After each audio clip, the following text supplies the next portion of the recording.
For those who love vintage autos, cornering lights represent one of those things of yesteryear that just gave vintage vehicles a certain je ne sais quoi. In some ways a bit gimmicky, they were indeed functional and helped drivers see around corners a lot better once the turn signal was turned on and the cornering light was illuminated. Cornering lights were first introduced by Cadillac in 1962, and it was advertised as a feature that was, quote, an exclusive new cornering lamp that lights your way around turns. It was well integrated into the front fender, as you can see here, behind the headlight and in front of the front wheel. The light could be found just beneath a feature line that ran the length of the vehicle and consisted of a clear lens, a single lamp, and a chrome bezel surround. These cornering lights actually served multiple purposes. The first was that when a driver put his or her turn signal on, at night it helped illuminate around the corner so the driver could see better. The second was that it also provided a safety feature for oncoming vehicles in that it helped demonstrate that the driver was making a turn at the time when there were no side marker lights on vehicles. For many years, Cadillac even integrated them into its Twilight Sentinel feature, a feature on the vehicles that would allow the headlights to stay on for a prolonged period of time after the ignition was shut off. For many years, if you turned the ignition off and had the Twilight Sentinel on and you kept the left or right turn signal on, the cornering light would remain illuminated as long as the headlights were illuminated as part of the Twilight Sentinel system. Cornering lights did end up gracing many different Cadillacs from 1962 through the 1990s and even the 2000s, though there was one major exception to this rule, and a particular Cadillac model that never received cornering lamps. That was the Cimarron. Cadillac had a one-year exclusive within General Motors on the cornering lamp, and in 1963, Buick would introduce its optional cornering lamp. You can see here, again in a similar placement to the 1962 Cadillac, up front, underneath the feature line, and in between the headlight and the front wheel. This was the first competitive division to offer a cornering light for General Motors. By 1964, Oldsmobile decided to join the party, and you can see here on this 1964 Oldsmobile 98 four-door, the cornering light is kind of integrated into the bumper extension area that's behind the bumper in front of the front wheel well. It would take Pontiac a few more years, but in 1967, it would introduce an optional cornering lamp. You can see here on the Bonneville. Now, the Bonneville for 1967 and the entire Pontiac full-size lineup had a radically restyled front end, and this cornering light was nicely integrated in this overall slim design, again between the bumper and the front wheel. So who then was the first competitor outside of General Motors to introduce a cornering lamp? Well, that honor would fall to Mercury, which introduced the cornering lamp for the 1966 model year. And you can see here it was a rather large cornering lamp in the front fender area, and it replaced a decorative pot metal plug that would fit the same location if the customer did not order the cornering lamp. I honestly think that the cars look a lot better with the cornering lamp than the funky trim piece that you can see here. It just doesn't look quite right on these vehicles. So with cornering lights proliferating throughout the 1960s, this of course begs the question, which cars had the coolest cornering lamps? And I'm going to offer 5 suggestions, but of course, feel free to comment in the comments section about what you feel the best vehicles are with cornering lamps. Let's get started on the list. At number 5 is going to be an awesome offering from not GM, not Ford, but Mopar, and that is the cornering lights on this 1969 Imperial LeBaron. Take a look at the cornering light integration here, and you can see that they look like these fish gills on the Imperial, and again, they're in the typical cornering lamp placement. But the overall design of these cornering lamps just is something special, and I wouldn't say that it was necessarily unique to Imperial. Similar cornering lamps had appeared on the 1966 Tornado that also had this kind of 3-gill, fish-ish type cornering light, and even on Chevrolet's Mako Shark concept. But the 1969 Imperial just executed these cornering lamps well. On the Tornado, they sit proud of the fender, and here on the Imperial, they just look well integrated and clean.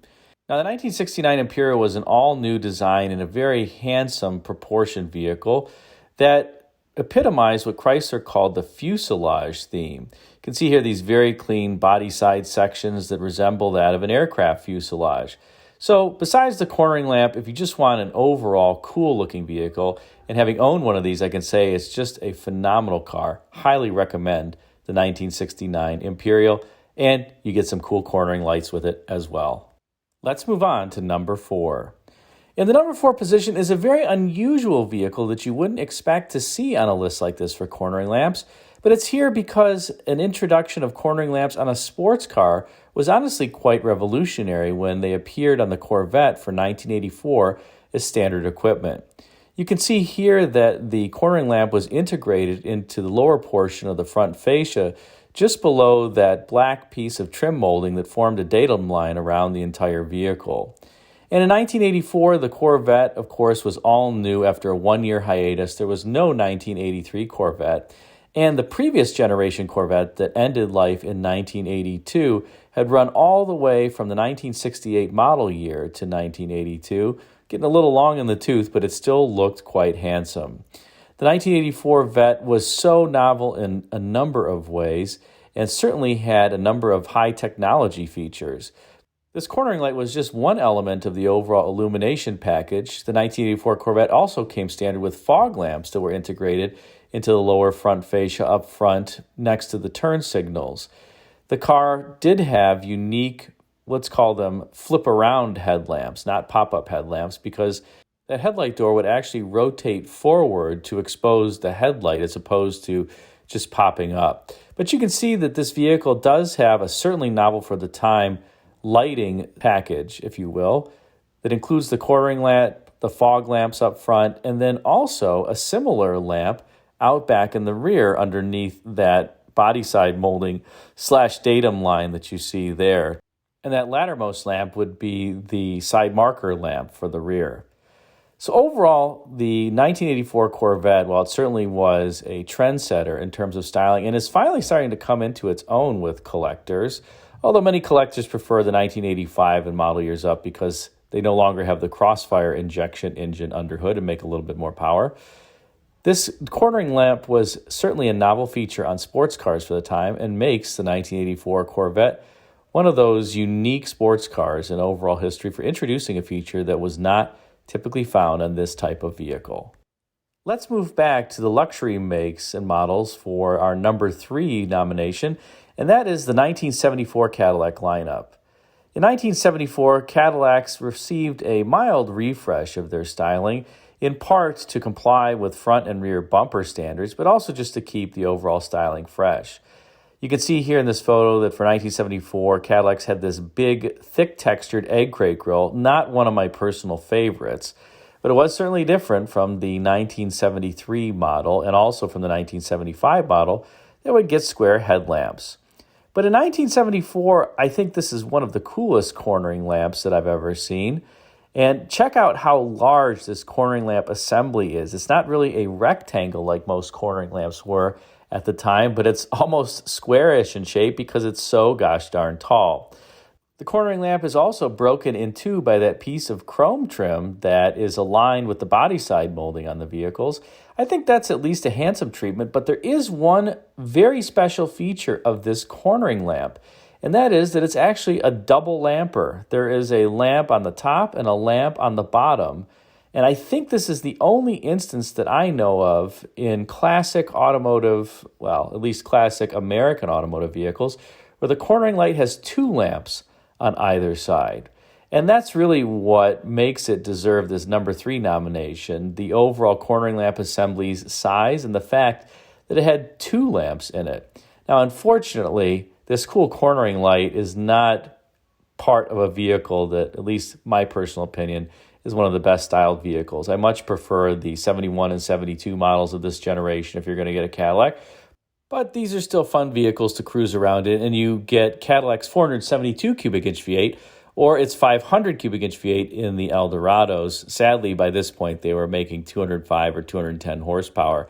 Was the last year for the 472 for Cadillacs. In 1975, the 500 cubic inch V8 would become standard.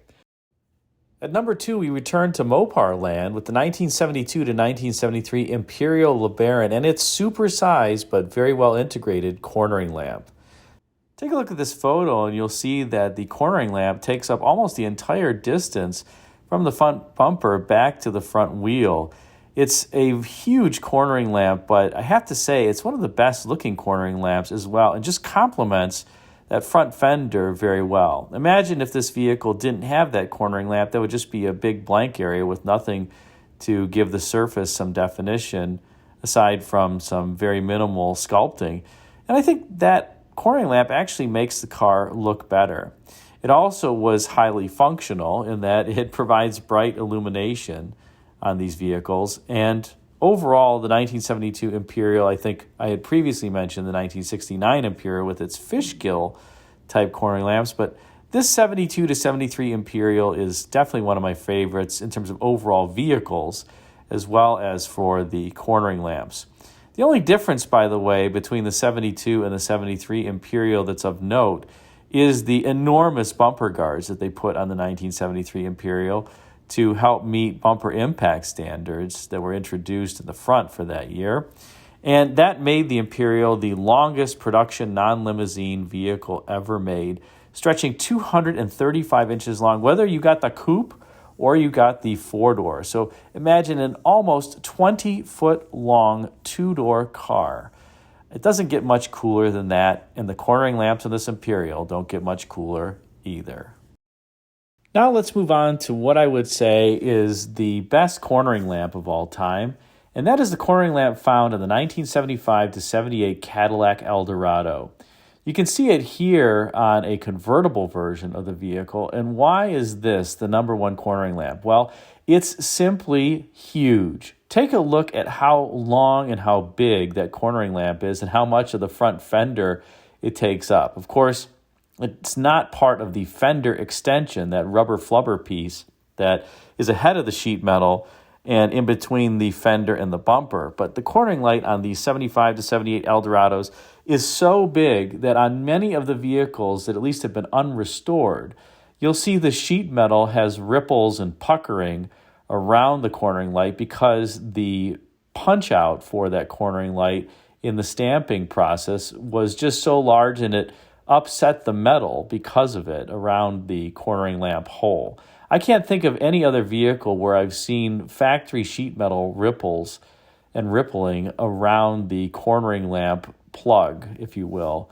But the 75 to 78 Eldorados are instances where I have seen that. And I guess it's just a reflection on Cadillac quality of the time that they didn't do that great of a job in terms of the overall fit and finish of the vehicles. And frankly, these vehicles do represent a low point, at least in my mind, for Cadillac in that regard. That said, these Eldorados are fun vehicles. The 75 and 76 are the last years of the 500 cubic inch Cadillac V8 before it would be downsized to 425 cubic inches in 1977. But sadly, they really just didn't make that much horsepower. In 1975, for example, the 500 cubic inch V8 made 190 horsepower. In 1976, made 190 horsepower in carbureted form. There was an optional multi-port fuel-injected 500 cubic inch V8, making 215 horsepower. I will say, though, that the torque ratings on these V8s are really superb, and they don't drive like they're slugs. The factory timing on them is also set to be very retarded, just 6 degrees base advance. And you can wake these engines up with just 2 modifications that are very cheap. Move that timing from 6 to about 10 or 11 degrees base and put dual exhaust on the engine, and you get about 40 horsepower out of that and very low-cost modifications.